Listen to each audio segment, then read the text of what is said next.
Welcome, beautiful souls, to Mind Window. Have you ever felt like you're screaming into a void, that the deepest truths of your heart are just echoes in an empty room? Today, we're going to unlock the secrets behind one of the most powerful yet overlooked human connections, the art of truly listening. We'll explore the hidden layers of how we hear each other, and I promise, by the end of this journey, you'll see the people around you and yourself in a completely new light. So stay with me, because what you're about to discover might just change everything. Think about the gentle babble of a stream. That sound you're imagining is a melody of healing. The water that flows within us is part of nature's great current.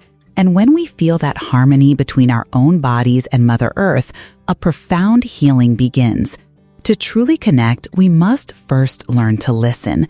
Every attempt to comfort someone is a tender, warm gesture. But the greatest comfort of all isn't in the words we say, it's in how we listen. I mean, really listen, not just letting sounds pass through one ear and out the other. When someone pours their heart out, only to be met with a few dismissive uh-huhs, their burden doesn't get any lighter. As former FBI agent Joe Navarro explained in his books on human behavior, most people don't listen with the intent to understand.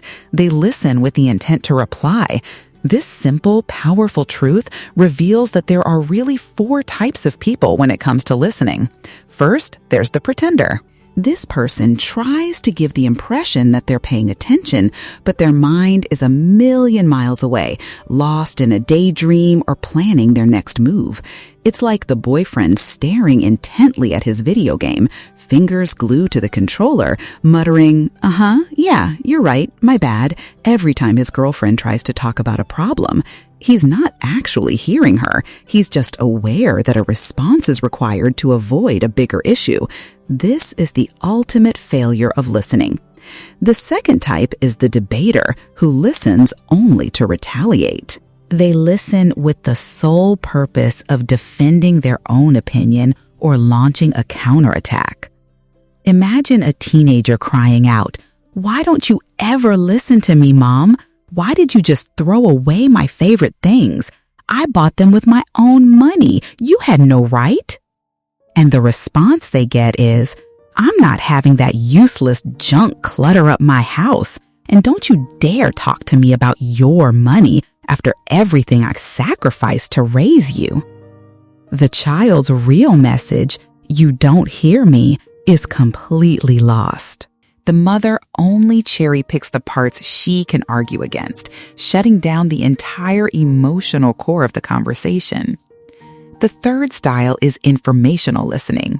This is what you do when you're tuning into a podcast, listening to a professor's lecture, or getting advice from a mentor. This type of listening requires a high degree of selection. You're absorbing and collecting data, but you're not necessarily placing yourself in the speaker's emotional shoes. It's about learning and accumulating knowledge. And finally, the last and most profound form of listening, empathetic listening. This is the master key, the single most important skill for healing the wounds and breaking the deadlocks we all carry inside. Empathetic listening isn't just about hearing words. It's about sensing the beautiful, fragile emotions that flicker within every story. It's about discovering the speaker's strengths and using them to ignite the positive light within them. The heart of empathetic listening is focusing on the feeling, not just the facts. When you experience this, you realize that listening doesn't always require a response or even agreement. An empathetic listener can read the unspoken truths between the lines.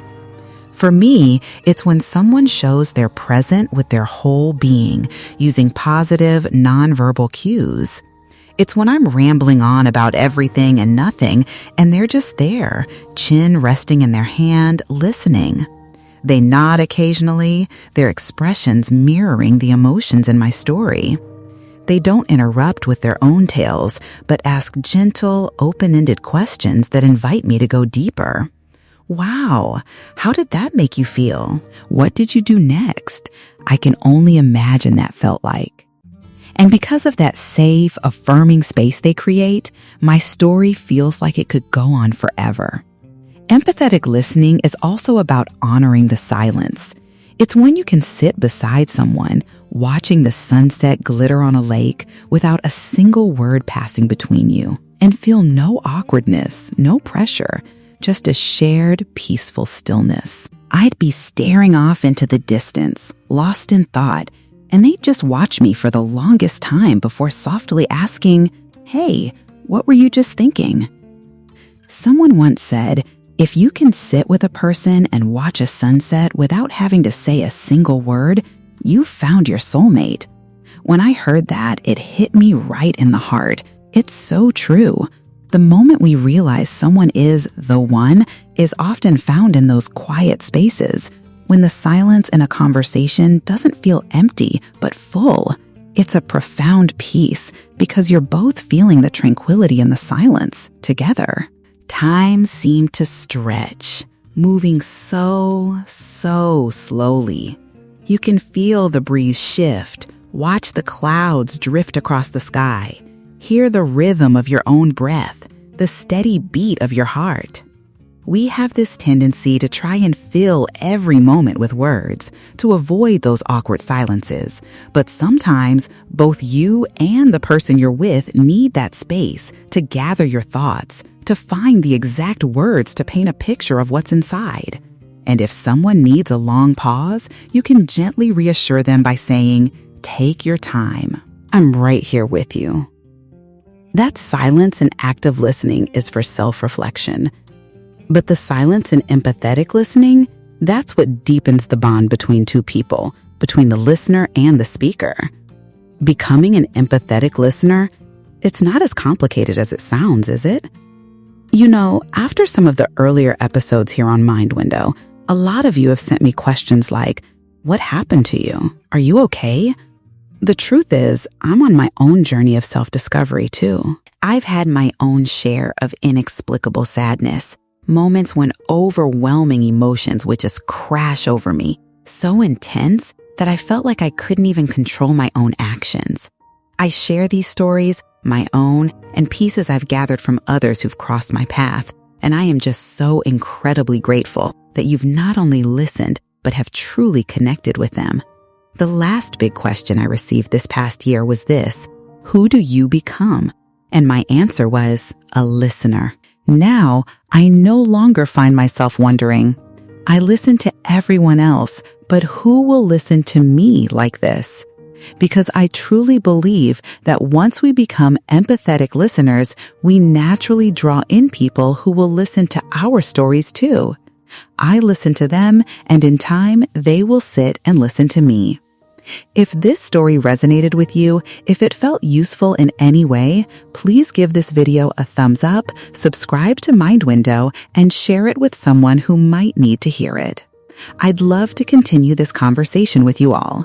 Let me know your thoughts down in the comments below.